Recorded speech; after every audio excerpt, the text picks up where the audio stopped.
Okay, next up, it is my pleasure to introduce the Chief Marketing Officer. And I feel very confident saying he is the Chief Marketing Officer because according to Social Media Magazine and CEO World Magazine, our very own Alan C. is the most influential and followed CMO on Twitter, right here in Cincinnati. Once again, Cincinnati's rocking. You guys got to recognize that.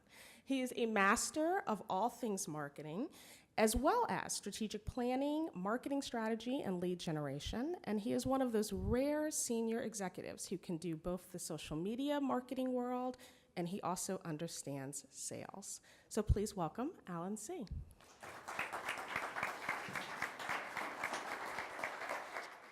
Thank you. I almost fell over my AARP card. Just kidding. Okay. Oh, would you look at that? Made you look. When my kids were little, we would taunt each other with that phrase, made you look. As my daughters got older, it was more like, that was code speak for do not miss curfew. Now, for their boyfriends, that was code speak for I've got a gun, I've got a shovel, and I've got an alibi. But now in this world of social media marketing, I'm asking myself, is anyone looking? Anyone? Is anyone looking at all? Because, as we've just heard, it's important to be known, liked, and trust. We just ask ourselves, is anybody looking?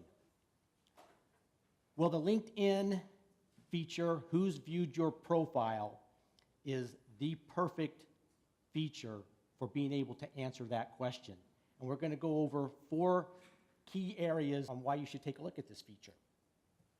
Now, before we jump in, full disclosure, I am not on LinkedIn's payroll, but I do think LinkedIn is the best business development tool on the planet. And in fact, my counterpart on sales is here, Kevin Stewart, and he would be the first to tell you that I often say, if I were running a sales force, I would make my sales force learn to use LinkedIn first before the CRM tool. I think it's that powerful. Also, I do the paid version of LinkedIn. I feel the extra functionality is worth it. But I log on in the morning, and every once in a while, I'm checking it. And as much as I love LinkedIn, I adore Twitter. Obviously, I adore Twitter. I have 72,000 people following me on Twitter. And I think blogging is just way cool. Not just way cool, way effective. So LinkedIn, Twitter, blog is the power triangle. And if you're in sales and business development, that power triangle is more powerful than compound interest. So if you're not doing those 3 things, then you're definitely missing the boat. So, cross-platform checkpoint. What do I mean by cross-platform checkpoint? These platforms work best when they're integrated. So if you were to look at my Twitter profile, right within my Twitter profile, where I'm tweeting out links to my blog, within my bio is my LinkedIn URL. That LinkedIn URL is like the gold standard. Someone can look at my Twitter profile and know this guy's serious. That's his LinkedIn profile URL there, and I can click on that and bring me to his LinkedIn page where all the great detail that you want to have available there, because people do business with people they know, like, and trust. You're trying to build credibility. You're trying to build that gold standard on LinkedIn. So I'm over here using Twitter as kind of that beginning stage for getting to know somebody, because my standards for connecting with somebody on Twitter is different than my standards for connecting with somebody on LinkedIn. So in this situation, and these first 2 situations I'm going to show you have actually produced revenue for me in the last 2 weeks. So I'm going to show you 2 revenue producing aspects, 2 that are more on the fun side. 2 previous pictures, serious, made you look, a little bit fun. We'll have both. So think of it this way. Started off on Twitter, posting what I thought was was really good content. This content was noticed. So the individual starts following me on Twitter. Well, what's really cool now about the Who's Viewed Your Profile on LinkedIn is I'm looking at this new connection on Twitter, and all of a sudden I can go over to Who's Viewed Your Profile and see Twitter drove that traffic to my LinkedIn profile because that guy's picture is the same picture right there. So it's confirming that connection. So we get to know each other first on Twitter. It moves into direct messaging on Twitter. Then it starts moving into email exchange. Then we connect on LinkedIn. Okay, the credibility, the trust is building. Now I'm a business partner of this particular affiliated marketing organization, and it's driving revenue for me. So, cross-platform checkpoint. Don't think of these platforms as standalone. The Who's Viewed Your Profile feature on LinkedIn can validate whether or not these other platforms are driving traffic to your LinkedIn profile. And again, on your LinkedIn profile, that's where you're putting your heavy-hitting stuff.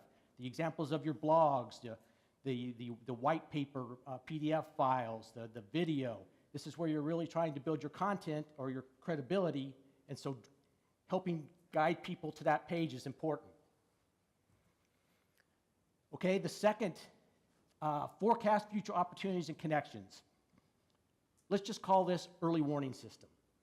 And I say this in this situation, it doesn't involve moving outside of the LinkedIn profile. But if you look closely at the LinkedIn profile and the Who's Viewed Your Profile feature, you can see people that have been looking at you. Well, in this situation, Robert Jones is looking at my profile, and I'm looking at his. I'm like, wow, it's a senior executive at GE. I'm kind of paying attention. I wonder why he's looking at me. We're not connected in any way. We don't share any common groups, so why might he be looking at me? Well, I hate to be surprised in entering a meeting. I always like to be well informed of who I'm going to be meeting with. So at least for a couple of seconds, I'm reviewing his profile, and I'm just asking myself, what if?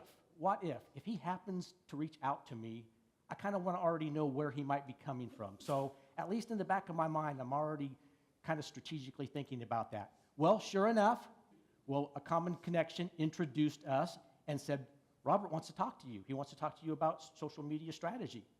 I'm thinking, okay, way cool. So I've already looked at his connection. I react to the in-mail introduction, and Robert and I connect, and we have our meeting face-to-face. So again, powerful feature, and this platform really works. Okay, let's have a little bit of fun now. Re-engage old contacts. We spend a lot of time trying to get that new contact, trying to get that new lead, right? We were looking for the new, and oftentimes we overlook where we've got business in the past, older connections. My background was with NCR Corporation. I was there for 15 years. And in fact, as it relates to LinkedIn, if you go up to your profile within your URL, there's going to be a string of numbers there. And those numbers will tell you at what point you became a member of LinkedIn numerically. My number is 74,134.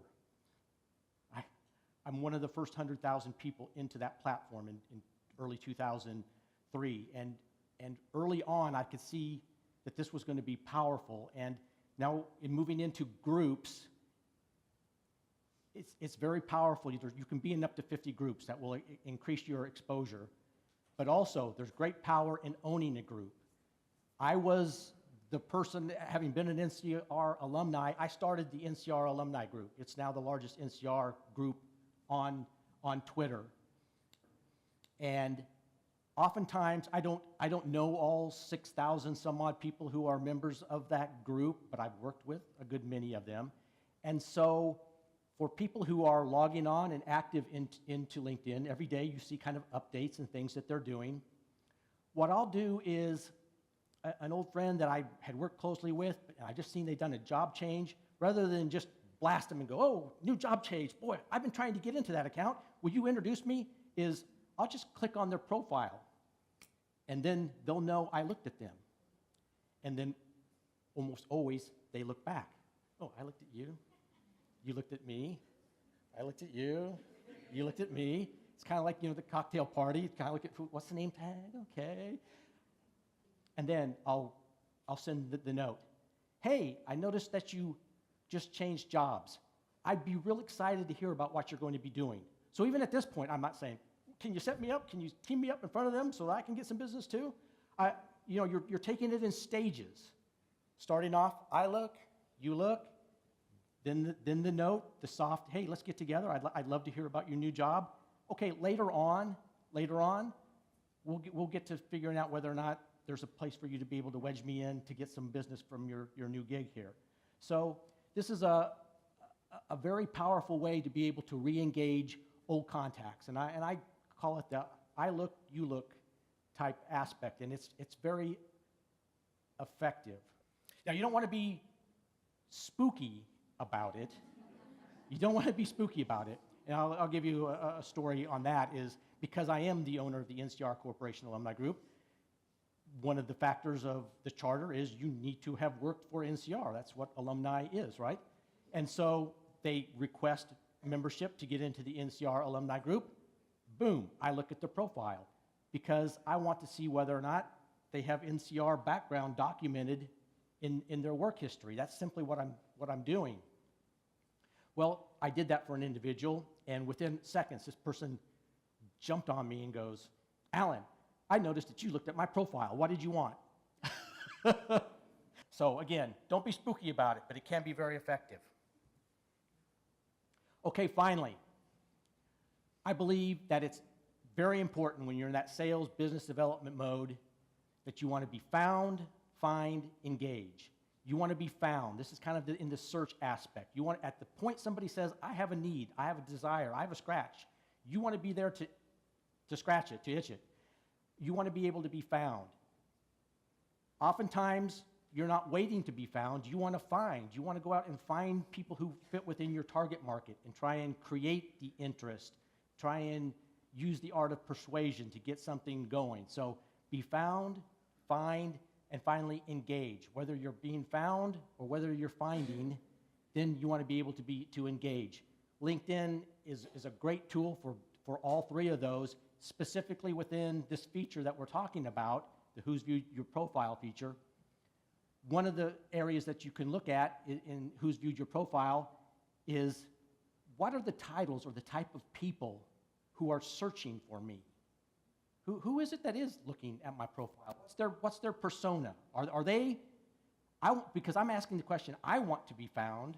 Well, quite frankly, I want to be found by people who have budget and authority. I need somebody to be able who can make a decision and buy something. And so the fact that 60 founders, partners were part of the group that looked at my profile, I can live with that. That kind of is a checkpoint that lets me know that the way I've set up my profile within LinkedIn has the right keywords and is worded the right way, that I'm attracting the attention of the persona who's most likely to buy something from me. So again, this feature is very, very powerful from that perspective. Finally, just a word, because consultants, we all love to use the term best practices. And I will just tell you from the get-go, if the strategy, processes, and technology you're using is delivering the results that you want, you're happy with that, then you know what? That's a best practice. Keep doing what you're doing. That you're delivering on your best practices. But if it's not delivering on what you want, then you might want to revisit that. For me, the mentality that I enter into LinkedIn, and particularly using this feature, what I've just showed you, these are my best practices because they, you know what, I can live with getting a couple of paychecks like on those first two examples. So I'm not likely to change or deviate from how I do things. So again, these are my best practices. I'm not telling you that that's how you have to do it or that's the lens you need to look through it, but it's just something to step back and say, am I getting everything I want from this tool, from LinkedIn? And if not, what could I be doing differently in order to do that? Thanks very much.